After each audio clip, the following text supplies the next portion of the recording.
maka yang bersangkutan tidak dapat menjalankan praktek sebagai advokat di pengadilan.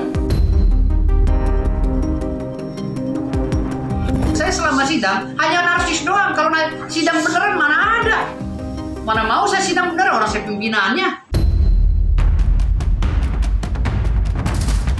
Pada tanggal 6 kemarin itu, dia bertindak sebagai terdakwa, bukan advokat.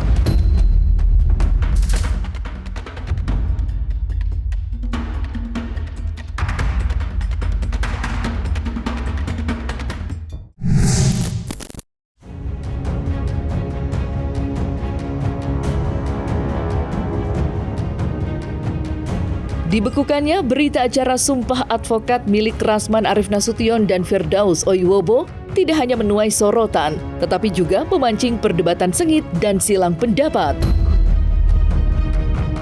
Di satu sisi, ada yang mendukung, namun di sisi lain, tak sedikit pula yang justru bertanya-tanya.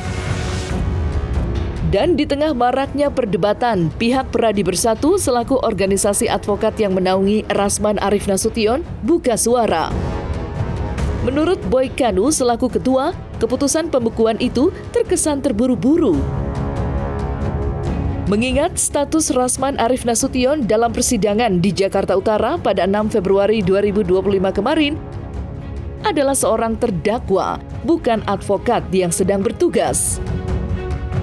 Lantas, benarkah keputusan pembekuan berita acara sumpah advokat milik Rasman adalah sikap yang keliru?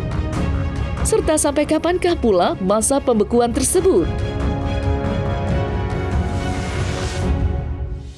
Untuk menegakkan marwah dan wibawa pengadilan, maka berita acara sumpah advokat atas nama Saudara Rasman Arif Nasution dan Saudara M. Firdaus Oiwobo dinyatakan dibekukan oleh Ketua Pengadilan Tinggi yang melakukan penyumpahan, maka yang bersangkutan tidak dapat menjalankan praktek sebagai advokat di pengadilan. Selanjutnya, penetapan Ketua Pengadilan Tinggi Ambon dan penetapan Ketua Pengadilan Tinggi Banten tersebut agar dipedomani seluruh pengadilan di tempat lingkungan peradilan di bawah Mahkamah Agung. Ini langkah yang tidak tepat, prematur, terburu-buru. Karena apa? Contohnya Bang Rasman itu kan anggota Peradi Bersatu. Selama ini kan belum pernah ada keputusan kode etiknya. Nah, ini yang harus dimasalahkan. Bagaimana seorang belum pernah dihukum kode etiknya kemudian dicabut atau dibekukan SK berita acara sumpahnya. Dan supaya Abang tahu bahwa perbuatan yang dilakukan oleh Bang Rasman itu pada tanggal 6 kemarin itu, dia bertindak sebagai terdakwa, bukan advokat. Jadi kita nggak bisa nilai secara advokat, karena itu dia seorang terdakwa harus diperlakukan sebagai seorang terdakwa. Nah, dia terdakwa, dia melakukan perbuatan-perbuatan yang tidak pantas, ya dihukumlah sesuai dengan posisi sebagai terdakwa, bukan sebagai advokat. Nah, ini yang kita sayangkan, keputusan yang terburu-buru oleh Mahkamah Agung. Hari ini beredar di media sosial, katanya berita acara sumpah saya dibekukan oleh Pengadilan Tinggi Ambon. Begitu juga dengan rekan saya Adinda Firdaus Oiwobo juga dibekukan. Sedangkan terhadap saya menyampaikan, pertama, kalau saya sudah bersuara keras, setengah keras, sangat keras, pun tidak didengar, ya saya kembalikan kepada organisasi induk saya, yaitu DPN Peradi Bersatu. Pertanyaan saya, ketika saya mengikuti persidangan di Pengadilan Negeri Jakarta Utara, saya bukan pengacara. Saya adalah terdakwa yang memberi kuasa kepada 33 orang advokat. Kalau ada di sana kegaduhan, kenapa ditimpakan ke saya? Saya bukan pengacara, tidak ada hubungannya dengan bas saya. Jadi kalau dikatakan saya melanggar sumpah profesi advokat sehingga saya muncul kegaduhan, kenapa perginya ke sana? Saya kan bukan pengacara. Kalau saya pengacara di situ, saya tidak jadi terdakwa. Kita sudah panggil Bang Rasman untuk besok siang jam 2 di kantor DPN Peradilan Bersatu. Kita akan periksa besok jam 2. Jadi kita akan lihat apakah ada indikasi untuk Bang Rasman telah melakukan perbuatan atau melanggar kode etik atau enggak. Karena jangan lupa, sekali lagi saya bilang tadi, posisi Bang Rasman pada saat itu bukan sebagai advokat yang mendampingi klien. Justru dia sebagai terdakwa. Terus bagaimana orang terdakwa kok berita acara sumpahnya dibekukan tanpa persidangan kode etik? Ini nggak benar nih cara kerjanya begini. Ini nggak benar nih. Jadi kita nggak bisa, kita tetap melakukan upaya-upaya hukum untuk melindungi anggota kami yang bermasalah. Kita akui bersama bahwa perbuatan Bang Rasman di depan persidangan itu tidak pantas, tidak patut.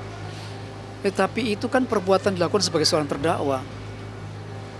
Jadi nggak bisa itu berita acara sumpahnya dicabut atau dibekukan, nggak bisa. Di sisi lain, nasib Firdaus Oyuwobo nampak berbanding terbalik dengan Rasman Arif Nasution. Lantaran tindakannya yang diduga sudah benar-benar dianggap fatal, Firdaus pun dikenakan sanksi serius dari organisasi yang menaunginya, yakni Kongres Advokat Indonesia. Kongres Advokat Indonesia dengan tegas memutuskan untuk memecat Firdaus. Namun yang mencolok perhatian, Firdaus rupanya tidak memerlukan waktu lama untuk berpindah haluan ke organisasi baru dengan nama Feradi WPI. Bahkan, ia digadang-gadang langsung menjabat posisi penting dan bersanding dengan sederet petinggi organisasi advokat baru yang berbasis di kota Solo tersebut. Lantas, mungkinkah pembekuan berita acara sumpah advokat ini memberikan dampak besar bagi sepak terjang Firdaus Oyuwobo di Feradi WPI?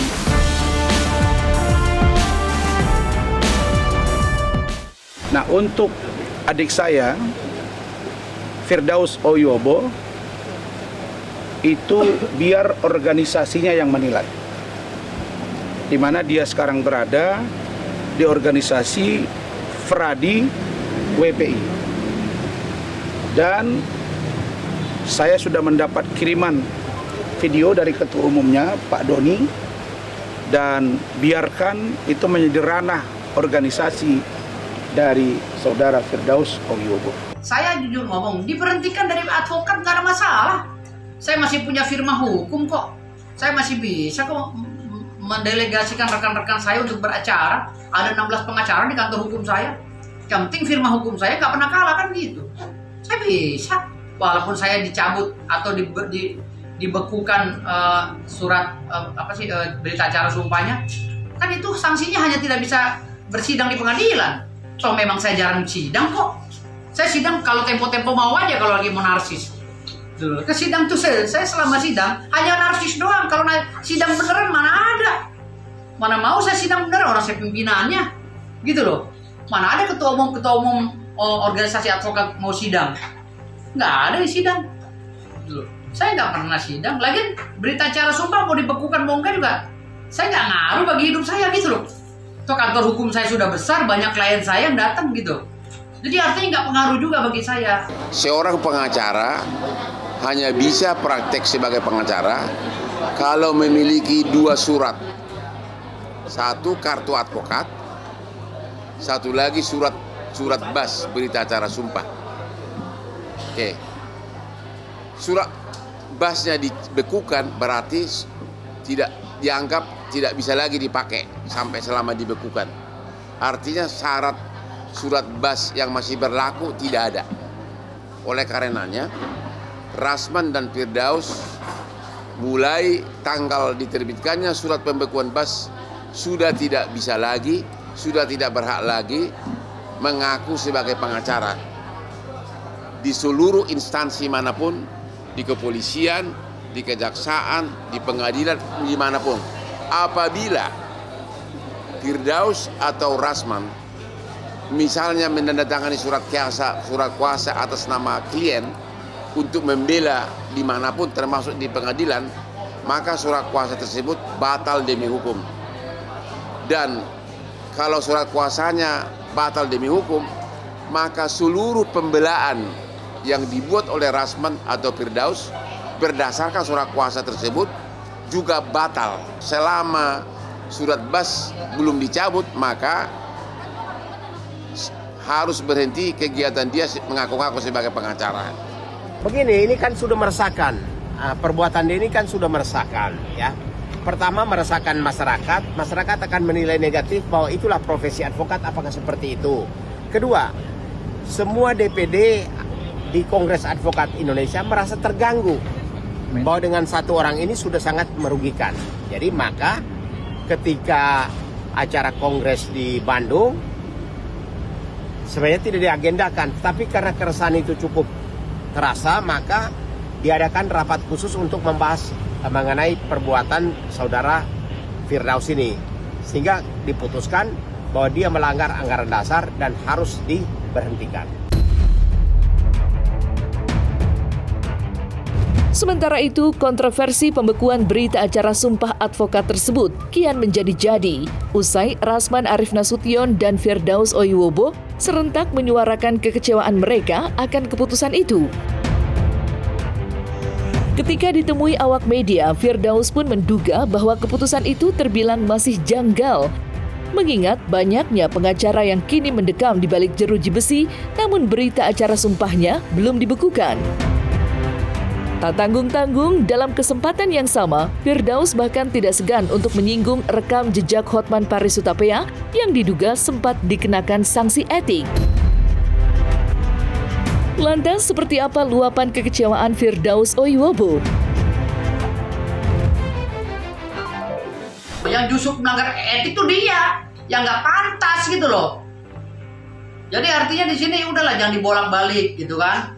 Kalau ingin memberhentikan saya, mencabut SK saya atau membekukan SK saya, bekukan juga dong tuh. Banyak pengacara yang udah dihukum sampai 8 tahun, 6 tahun, ya, dicabut juga tuh SK-nya, termasuk si Hotman Paris. Dia udah dipecat dari Pradi, cabut juga dong SK-nya. Biar equality before the law, biar sama di hadapan hukum. Jangan gua doang sama Bang Rasman. Gua ini berdasarkan kuasa gua aja masih berlapis di Undang-Undang 18 tahun 2003. Itu dulu patahkan. Baru kita bicara lagi ke masalah contempt of court. Setelah sidang contempt of court gue benar-benar bersalah, ya, dan dihukum, baru kode etik. Ingat ya, sidang etik itu nggak ada kaitannya dengan contempt of court. Sidang etik itu hanya berkaitan dengan antara saya dengan klien saya atau antara pengacara dengan pengacara. Itu sidang etik, harus paham itu. Tapi di luar itu semuanya ranah-ranah lain. Segeralah mikir, Rasman pulang kampung, Firdaus juga pulang kampung, dan kalau kurang uang, cincin si Firdaus mungkin bisa digadaikan di pasar impres. Mungkin masih laku, misalnya satu cincin 5.000 perak satu gitu loh. Apa yang dikatakan oleh Hotman Paris itu sesat. Penjelasan sesat yang katanya saya tidak boleh lagi menjadi pengacara dan beracara baik di mana-mana gitu. Kan lucu. Gitu. Kan itu menjatuhkan kredibilitas saya, tapi menjatuhkan kredibilitas saya, tapi menonjolkan dia. Dia dokter tapi dokter gitu loh. Artinya di sini dia tuh harus belajar lagi, jangan banyak piknik gitu loh. Dia banyak kasus-kasus dia kalah. Kemarin baru kasus masalah emas. Dia itu menjadi pengacaranya apa itu? Melawan Antam kalau nggak salah. Dia kalah juga. Kliennya habis triliunan juga kalah gara-gara dia pengacaranya. Lalu ada lagi tempat hiburan di Bali, ya kan? Diusut juga oleh masyarakat Bali. Dia kalah juga. Kan gitu.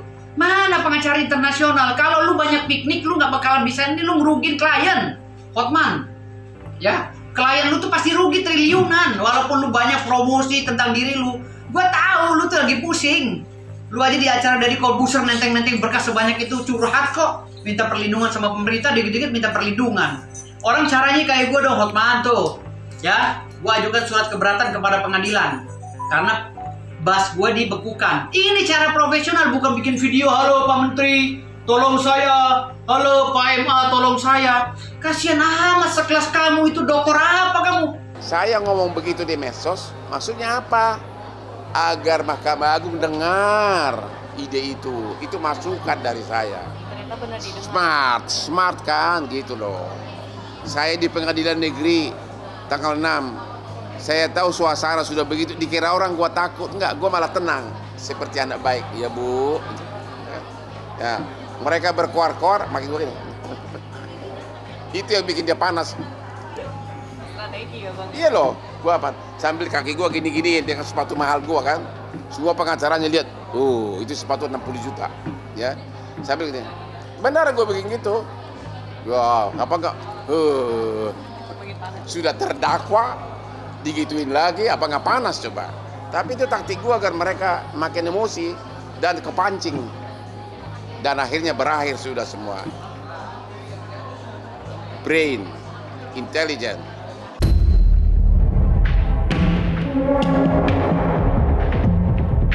Nah, selesai sudah Cumi Lovers? Saksikan terus Cumi Camp In-Depth, kabar lengkap, mendalam, dan akurat dari narasumber terpercaya. Dan jangan lupa untuk like, subscribe, dan juga share channel YouTube Cumi Cumi.